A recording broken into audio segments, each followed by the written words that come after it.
नमस्कार। मैं हूं वंदना भारती। आप देख रहे हैं कमोडिटी इनसाइट्स विद वंदना भारती। तो बात यहाँ पे कमोडिटीज की होगी, लेकिन आज बात करेंगे करेंसी पे भी। करेंसी में हम लोगों ने यहाँ पे मूव आता हुआ देखा है।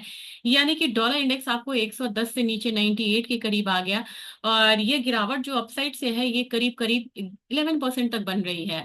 दूसरी करेंसी की बात करेंगे, वो अपनी डोमेस्टिक करेंसी आरआर की बात करेंगे। आरआर ने 88 के करीब जाके अब यहाँ पे 85.15 के करीब ट्रेड हो रहा है। एक्सपेक्टेशन है कि 84.8 के करीब यहाँ पे आना अप्रिशिएट होके आ सकता है।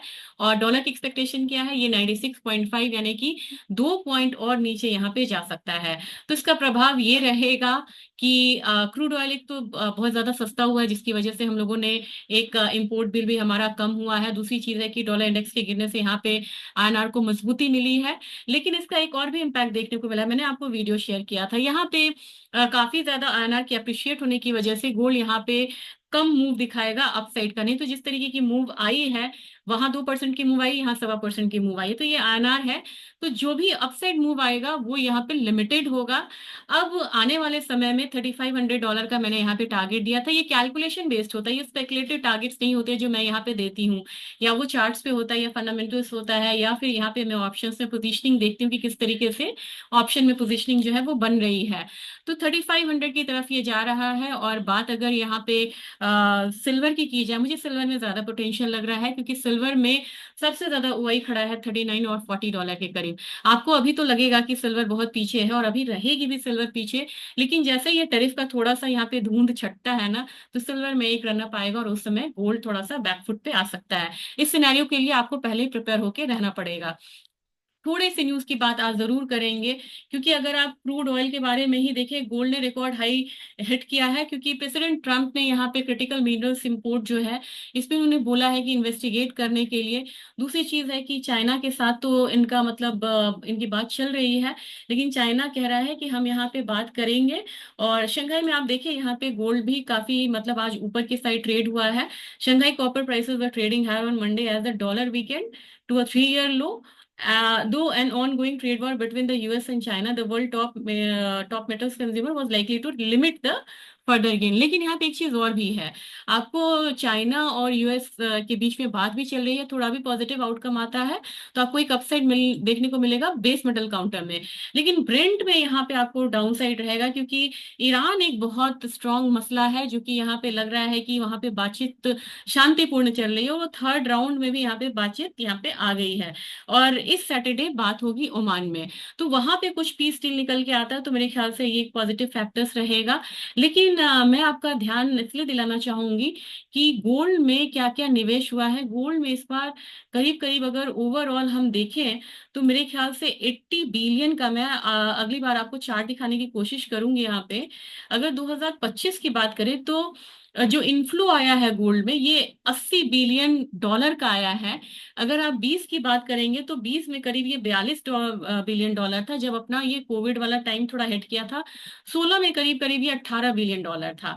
तो $80 बिलियन, यानी कि बिल्कुल रिकॉर्ड हाई पे ये जो गोल्ड में इन्फ्लोज है, ये हो रहे हैं। तो मेरे ख्याल से जो भी चीजें आई हैं, इसको हम ये नहीं बोल सकते हैं कि सारी चीजें स्पेकुलेटिव हैं। अब यहाँ पे बात होगी, लेवल्स की बात होगी। लेवल्स की बात होगी तो मॉर्निंग में मैंने आपको कहा था 97,000 तक मुझे लग रहा है कि यहाँ पे सोना जा सकता है। 97,000 से लेके 97,200 के करीब ही आज का रखेंगे। ज्यादा इसमें रखने की जरूरत इसलिए नहीं है, क्योंकि एक नी जर्क रिएक्शन आ गया है, और ईस्टर की वजह से जो एलएमई वगैरह है वो बंद है यहाँ पे। तो जब तक यूएस मार्केट ओपन नहीं होती है, आपको बहुत ज्यादा मूव नहीं आएगा। तो मिसिंग कौन सा मूव रहेगा? मिसिंग आपको रहेगा जब एलएमई ओपन होता था, वो मूव। अगर करेक्शन आता है, क्योंकि गैप अप ओपनिंग हुई है, तो आपको 95,700 तक सोना आ सकता है। और अपसाइड में 97,200 का एक रेजिस्टेंस रहेगा, जरूर याद रखिएगा। 95,700 नीचे, ऊपर में 97,200। सिल्वर की बात की जाए, तो सिल्वर में आज मुझे लग रहा है कि तेजी आनी चाहिए, क्योंकि कॉपर भी तेज है, सोना भी तेज है। तो सिल्वर में मुझे लग रहा है कि गोल्ड से ज्यादा बढ़िया दिख रहा है, क्योंकि गोल्ड में ऑलरेडी बहुत गैप अप ओपनिंग हो चुकी है। 96,200 से लेके आप इनफैक्ट मानेंगे तो 97,000 तक मुझे लग रहा है कि धीरे धीरे ये कमोडिटी ऊपर की तरफ बढ़ सकती है, जो उसने पिछले हफ्ते लगाया था। क्रूड ऑयल की बात की जाए, तो क्रूड ऑयल में यूएस और ईरान के टॉक के बाद मुझे लग रहा है अब यहाँ पे थोड़ा सा पॉजिटिव मोमेंटम अब बनेगा क्योंकि गैप डाउन ओपनिंग हुई थी। तो 5480 से लेके 5380 तक का एक आपको रेंज रहेगा, उसमें ही ये यहाँ पे ट्रेड करेगा। नेचुरल गैस मुझे लग रहा है कि नेचुरल गैस में एक गैप डाउन ओपनिंग थी, एक रिकवरी दिखेगी तो ऊपर में 275 से 276 तक आ सकता है, नीचे में 270 का अपना एक बेस रहेगा। लेकिन यहाँ पे बेस मेटल काउंटर पे हल्की रिकवरी दिख रही है। 250 251 हम लोगों में जिंक में एक रेजिस्टेंस आता हुआ देख सकते हैं। डाउन साइड जो जिंक का रहेगा वो आप मान के चलिए, अभी फिलहाल शॉर्ट टर्म में जब तक ये 244.5 नहीं ब्रीच करता है तब तक हम ये नहीं कहेंगे कि फर्दर यहाँ से डाउन साइड है। तो 245 ही पोजिशनल आप ट्रेड ले रहे हैं या जो भी हो, आपको ये वाला एक स्टॉप लॉस की तरफ आप बना सकते हैं। तो पहला सपोर्ट आपको यहाँ पे 246 के करीब रहेगा और दूसरा जो है 244.5 रहेगा। इमीडिएट मुझे लग रहा है कि 250 251 वाला रेंज आता हुआ आप देख सकते हैं जिंक में। एल्यूमिनियम अभी बिल्कुल थोड़े से दबाव में है क्योंकि क्रूड में दबाव आया है आज, और क्रूड में दबाव की वजह से एल्यूमिनियम में जो भी अपसाइड रहेगा वो बिल्कुल केप्ट रहेगा। 233 तक आता हुआ हम देख सकते हैं। कॉपर ने 885 से ऊपर, 850 से ऊपर की वो दी है, ट्रेडिंग दी है। तो अब अगला जो नंबर है इसमें कौन सा रेजिस्टेंस है, मेरे ख्याल से 857 से लेके 856 860 वाला जोन जो है वहां तक कॉपर आ सकता है। तो कॉपर में एक खरीदारी जो है वो दिख रही है। और लेड जो है, लेड 179.5 पोजिशनली, और नीचे आप 176 का एक सपोर्ट लेके ये कमोडिटी ट्रेड हो सकती है। अब बात होगी एग्री काउंटर में। एग्री काउंटर में जीरा में आज एक अपसाइड मूव देखने को मिल रहा है क्योंकि काफी नीचे खुला था। तो अगर वो रिकवरी आती है तो 24,300 350 तक का आता हुआ हम देख सकते हैं। टर्मरिक जो कि ऊपर खुला था वहां पे अब एक करेक्शन आ रहा है। तो मेरे ख्याल से टर्मरिक में करेक्शन आता है तो एक बारी 14,900 तक का जो मूव है वो आता हुआ हम देख सकते हैं। लेकिन एक कमोडिटी है धनिया। धनिया ने टर्मरिक और जीरा को बिल्कुल भूल के, उन्होंने एक्सपोर्ट का डेटा खराब आया था धनिया का जिसकी वजह से इसमें बढ़त नहीं दिख रही थी।